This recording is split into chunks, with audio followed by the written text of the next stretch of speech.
दे दिनै खौसेथि बर' सुबुं आफादनि मोनसे मावफुं मेल जानानै थाङो। मावफुं मेलाव गाहायै जोङो खौसेथि बर' सुबुं आफादनि जानो गोनां जि 9थि बोसोरारि जथुम्मा बेनि सायाव सावरायनाय जायो। सावरायलायनायनि गेजेरजों जोङो माखासे थिरांथा लादों जे थांनाय जि जथुम्मानि सायाव सावरायलायनानै जों मोनसे दिन थारिख होदोंमोन 7, 8 आरो 9 बे अक्ट'खौ सोलायनानै जोङो 6, 7 आरो 8 बे अक्ट'खौ थि खालामो।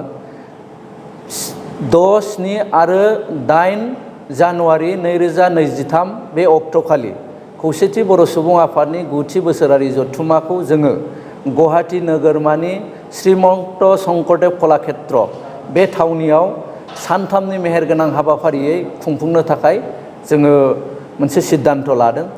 बिनि अनगायैबो आथिखालाव सोलिबाय थानाय माखासे जेंनाफोर बर' हारिनि आरो बर' समाजनि बेफोरनि सायाव जोङो गोथौयै सावरायलायदों। सावरायलायनायनि गेजेरजों जोङो खौसेथि बर' सुबुं आफादनिफ्राय मोनसे बाथ्रानि सायाव खोब नोजोर होदों।